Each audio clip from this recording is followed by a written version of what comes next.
O senso comum faz crer que uma população armada tende a ser mais violenta. Contudo, os dados refutam essa afirmação. Mas afinal de contas, como as leis de controle de armamentos influenciam a violência na América Latina?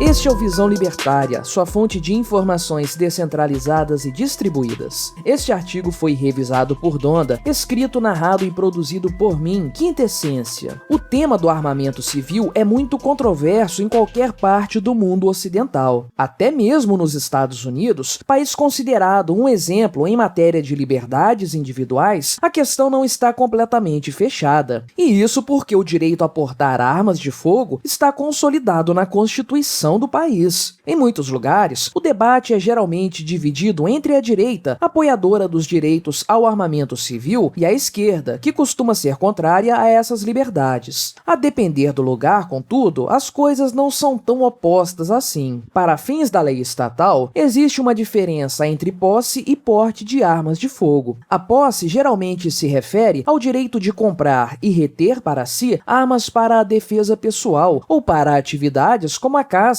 e o tiro esportivo. Já o porte significa a possibilidade de andar armado em locais públicos, algo que possibilita não apenas a defesa pessoal, mas também de outros indivíduos. Tipicamente, o porte é muito mais restrito, sendo que em alguns países, como no Brasil, isso é tão raro que se torna quase uma lenda urbana. De qualquer forma, mesmo a posse de armas de fogo suscita intensos debates em todo o mundo. Na América Latina, com a predominância de ideias de esquerda, o tema é ainda mais polêmico. De acordo com um pesquisador do Centro de Pesquisa e Ensino Econômico, o CID, a América Latina é a região com a política de armas mais restritiva do mundo. É um setor com muitas limitações. O porte de armas, via de regra, é proibido. Nos poucos países em que esse direito é garantido, a saber, Guatemala, Haiti e México, as leis são altamente restritivas. Os motivos que levaram os países do subcontinente a promover leis tão duras no que se refere ao armamento civil vão desde a questão do histórico de golpes de Estado pelos quais os países passaram até os altos índices de criminalidade. E é justamente aí que a coisa começa a ficar nebulosa. O senso comum dos especialistas costuma apontar para o fato de que uma quantidade maior de armas de fogo na mão dos cidadãos representa uma maior criminalidade. Contudo, o fato é que a criminalidade na América Latina continua em ascensão, mesmo com as contínuas restrições ao armamento civil. De acordo com a ONU, 37% de todos os homicídios cometidos no mundo estão concentrados na América Latina, que, por sua vez, possui apenas 8% da população mundial. O que explicaria toda essa violência numa região com tão poucas armas nas mãos da população? O exemplo da Venezuela é bastante elucidativo nesse sentido. O país baniu a venda de novas armas de fogo em 2012, parou de emitir novas licenças no ano seguinte e proibiu em definitivo o porte de armas em locais públicos em 2017. O resultado dessa política desarmamentista foi a assustadora escalada da violência no país. A Venezuela detém hoje a maior taxa de homicídios para cada 100 mil habitantes de toda a América Latina. Será que o banimento das armas de fogo no país foi a causa do aumento da criminalidade? Certamente não foi a única causa, mas é difícil descartar por completo essa possibilidade. A desculpa dos especialistas é que criminosos de diversos países da região acabam contando com armas de fogo oriundas de países onde o seu comércio é mais facilitado, como em partes dos Estados Unidos. Esse argumento, contudo, carece de fundamentos lógicos. O que se observa a partir desse ponto é que criminosos lançam mão de qualquer meio para conseguir suas armas. E no fim das contas, apenas os cidadãos pacíficos é que continuarão desarmados. Assim, se os crimes cometidos em um país com restrições ao armamento se devem a armas ilegalmente trazidas do exterior, podemos pressupor que essas leis não servem para absolutamente nada. Mas, ainda no caso da América Latina, temos o exemplo brasileiro, especialmente durante o governo Bolsonaro. O Brasil passou por um violento período de desarmamento da população durante os governos petistas, ainda que contra a vontade do povo, que não aprovou essa medida. Contudo, ao considerarmos os números de homicídios cometidos a partir da aprovação do Estatuto do Desarmamento em 2004, veremos que o resultado foi muito diferente do esperado. Não só o número total de homicídios subiu nesse período, como o total de assassinatos cometidos por meio de armas de fogo aumentou em quase 10%. Ou seja, a população foi desarmada para a alegria dos bandidos que continuaram armados. Contudo, com a chegada de Bolsonaro ao poder e com a consequente flexibilização nas regras de posse e porte de armas de fogo, algo mudou no cenário nacional. O número de homicídios no país diminuiu, o que é surpreendente, uma vez que, tipicamente, o número absoluto de assassinatos aumenta a cada ano. Se considerarmos os números atuais em comparação com o ano de 2017, ano em que o Brasil ainda se recuperava da tragédia petista, veremos uma redução de 30% no total de homicídios. Felizmente, alguns governantes latino-americanos parecem entender esse ponto. É por isso que Guilherme Lasso, presidente do Equador, passou a autorizar a posse e porte de armas de uso civil para defesa pessoal de acordo com os requisitos da lei e dos regulamentos em abril deste ano. Segundo o presidente, o objetivo dessa medida é dar a possibilidade aos cidadãos equatorianos de lutar contra a delinquência, o narcotráfico e o crime organizado. De qualquer forma, essa questão ainda é alvo de muitos debates nos meios políticos. Por outro lado, o ponto libertário a respeito dessa questão é muito simples. Cada indivíduo tem o pleno direito de usar armas de fogo para se defender e para defender sua propriedade. A legítima defesa, ou seja, o uso proporcional de força para proteger a si próprio, seus entes queridos e sua propriedade privada, é um dos fundamentos da ética libertária. Aliás, esse é o único uso de violência permitido pelo princípio de não agressão. Sob esse ponto de vista, qualquer lei restringindo o armamento civil deve ser encarada como uma violência contra os indivíduos. Numa sociedade plenamente livre, a posse de armas de fogo está vinculada à questão da propriedade privada. Afinal de contas, você compra suas armas com seus próprios recursos, adquirindo-as de pessoas que livremente quiseram vendê-las para você. Ou seja, trata-se de um comércio legítimo como qualquer outro, e você armazenaria essas armas em sua propriedade ou em outros locais previamente autorizados. Já a questão do porte de armas de fogo deveria obedecer a regulamentos privados. Estabelecimentos privados poderiam restringir totalmente o armamento ou então limitar os calibres permitidos, tudo dentro da ética libertária com base na propriedade privada. Para além do fundamento ético da questão, também devemos levar em conta aspectos práticos. A verdade é que, embora o Estado garanta a segurança como um direito fundamental, ele é incapaz de fazer com que o crime seja combatido e evitado a todo momento. As autoridades estatais nunca conseguirão estar em todos os lugares ao mesmo tempo, impedindo crimes de serem cometidos. Na melhor das hipóteses, o que o Estado poderá fazer é punir os criminosos posteriormente, coisa que nós, brasileiros, sabemos que também não funciona muito bem. Crimes violentos demandam reações proporcionalmente violentas, que em muitos casos precisam ser imediatas, sob o risco de que as vítimas sofram prejuízos irreparáveis. Apenas pense nos recentes casos de ataques a escolas e creches para você entender do que eu estou falando. Um atraso de uns poucos minutos na reação ao crime pode significar a perda irreparável de muitas vidas inocentes. Contudo, basta haver um cidadão armado disposto a impedir o mal para que o dano seja imediatamente cessado. E isso o Estado é incapaz de prover para a sociedade. O debate sobre o armamento civil é baseado muitas vezes em falácias e em distorções da verdade para fins políticos e ideológicos. A questão é muito mais séria e profunda do que os especialistas fazem crer. E não se trata apenas de uma posição política, mas da vida de seres humanos. De qualquer forma, os dados históricos nos mostram que a causa da alta criminalidade na América Latina não reside no porte de armas de fogo. Essa, inclusive, sempre foi uma realidade amplamente aceita nesses países, e em épocas muito mais pacíficas do que o atual momento. De algum tempo para cá, contudo, essa mentalidade mudou e os resultados estão longe de ser satisfatórios. Enquanto os políticos continuam colocando suas ideologias acima da vida humana, o libertarianismo possui a chave para que a questão dos armamentos seja resolvida da forma mais ética possível, por meio da propriedade privada. Obrigado por sua audiência. Se você você gostou deste vídeo, deixe o seu like e o compartilhe com seus amigos para difundir as ideias da liberdade. Se quiser ser notificado de outros vídeos, clique em se inscrever e depois no ícone da campainha. Até a próxima!